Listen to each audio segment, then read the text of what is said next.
L'invité du Grand Direct ce soir est l'expert militaire de la radio publique israélienne Kol Israël, Eyal Halima. Bonsoir. Vous parlez, vous adressez en tout cas aux populations arabophones puisque vous travaillez sur le service arabe de la radio israélienne et vous connaissez bien donc tout l'environnement militaire autour d'Israël. On va s'intéresser d'abord à l'Égypte puisqu'aujourd'hui la justice égyptienne a de nouveau condamné à mort plus de 180 membres des frères musulmans. On sait que les Égyptiens combattent à la fois l'État islamique dans le Sinaï et les frères musulmans. Est-ce que c'est pour vous la même entité, le même danger ?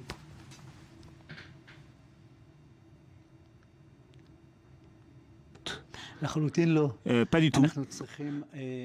Nous devons être très prudents dans cette tentative de rentrer sous un même titre tous ces groupes, en dépit du fait que nous écoutons des voix, par exemple celle du Premier ministre, qui les a intégrés dans le même groupe, mais nous parlons de phénomènes tout à fait différents. Et même chez nous, les services de sécurité font la distinction entre l'islam militant extrémiste, par exemple l'État islamique, le Daesh, Jabhat al-Nusra, Al-Qaïda, et d'autres groupes, l'islam des frères musulmans. Nous parlons de deux phénomènes tout à fait différents. Nous ne parlons pas de groupes qui tentent de se retourner contre l'État-nation en disant il n'y a pas d'Égypte, il n'y a pas d'Irak, il n'y a pas de Syrie, nous sommes tous un seul État, un seul califat musulman. Non, nous disons, les frères musulmans disent, nous sommes dans l'État musulman et nous voulons aller vers un État islamique et c'est tout à fait différent. Mais l'usage de la violence, est-ce qu'il est commun justement à ces deux groupes ? Est-ce que l'État islamique comme les frères musulmans, on va dire, légitime le recours à la violence ? Pas du tout, puisque concernant l'utilisation de la violence, nous constatons que le Daesh, l'État islamique, est tout à fait à part. C'est un phénomène nouveau. Par exemple, ces vidéoclips avec des otages égorgés, c'est tout à fait nouveau, c'est sans précédent. L'usage de la violence qui était admis pas seulement dans des groupes musulmans, mais dans des groupes par de très nombreux acteurs politiques qui veulent obtenir leur objectif.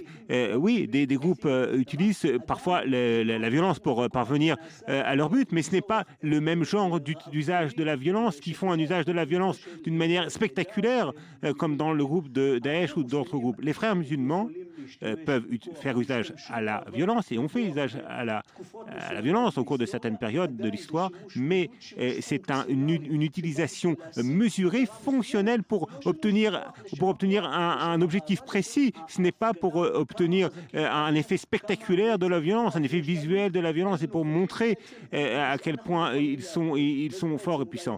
Et là réside la grande différence entre l'État islamique et les frères musulmans.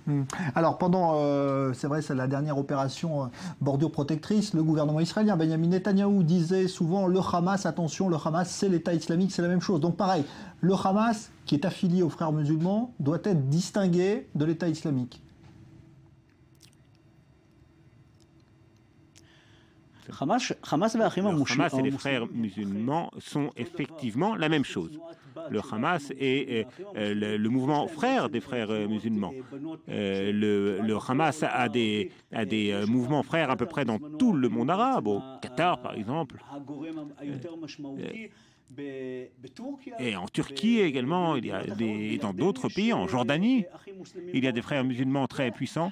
Et le Hamas, oui, le Hamas fait partie de ce même mouvement des frères musulmans. Mais la même différence entre les frères musulmans et le Daesh existe aussi dans ce contexte. Oui, le Hamas fait partie des frères musulmans, mais le Hamas n'est pas le Daesh, le Hamas n'est pas Al-Qaïda. Et je dirais même que le Hamas, au cours de ces encore récemment, le Hamas a diffusé un tract destiné à ses militants pour dissuader ces mêmes militants d'être séduits par Al-Qaïda ou par le Daesh. De leur point de vue, le Daesh et le Al-Qaïda sont des ennemis au même principe qu'Israël est un ennemi et peut-être même davantage. Ouais. Alors quand aujourd'hui le gouvernement égyptien, on le voit, veut combattre absolument ce qui se passe dans le Sinaï, c'est-à-dire ces groupes djihadistes, et en même temps est amené à combattre les frères musulmans, est-ce que vous trouvez qu'il emploie les bonnes méthodes pour se débarrasser de l'un ou de l'autre ?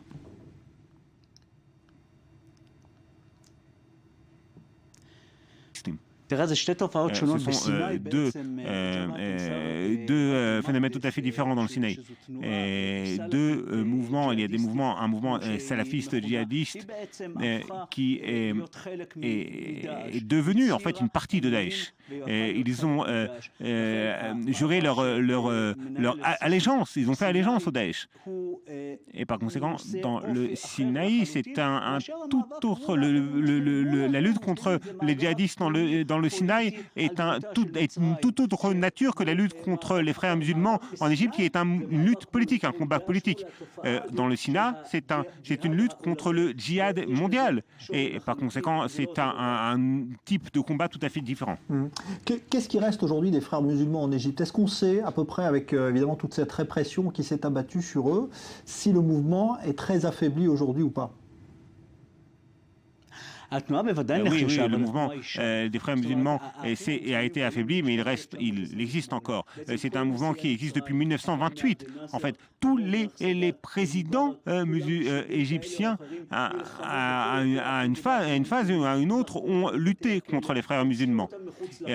Ils les ont rendus illégales, ils les ont mis hors la loi, ils ont mis plusieurs de leurs militants en prison. Mais il y a une idée, il y a une voix et une idée qui existe encore. Et le combat existe encore, il est encore mené contre les frères musulmans. Oui, les frères musulmans sont faibles, sont affaiblis en Égypte, mais je pense qu'ils n'ont pas encore dit leur dernier mot. Et comment, à votre avis, peuvent-ils aujourd'hui refaire surface sans justement avoir besoin d'utiliser la violence ou le terrorisme? Est-ce que c'est possible que par l'action politique, les frères musulmans aujourd'hui puissent reprendre du service en Égypte, où il faudra très longtemps? Les Mousseries est parvenu au pouvoir et pas d'une manière violente, d'une manière tout à fait démocratique, le Mohamed Moussery.